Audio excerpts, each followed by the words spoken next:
كانت الفتاة في غاية الذعر تضرب باب المركز التجاري وكأنها رأت شيئا مرعبا. عندما رآها داني فتح الباب وسمح لها بالدخول، لكن ليزا طلبت من الحارس أن يغلق الباب، وإلا فقد تكون حياتهم في خطر. وقبل أن يتمكن داني من الاستفسار، فقدت ليزا وعيها.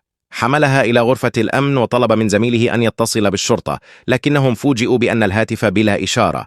وفي تلك اللحظة لاحظوا أمرا غير طبيعي في كاميرات المراقبة. كان هناك رجل يتجول أمام الباب. توجهوا للاستفسار، فقال الرجل إن ابنته قد ضاعت. قال جون إنهم استقبلوا فتاة، ثم نادى زميله ليحضرها، لكن داني شعر بشيء غير طبيعي، فتذكر عند وصول الفتاة بدت خائفة جدا.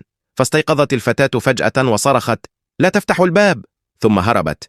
عندما رأى داني ذلك أغلق الباب بسرعة، واتضح أن الرجل تاجر بشر خطير، ولحسن الحظ أنهم كانوا محاصرين خارج الباب، فنجت الفتاة من كارثة.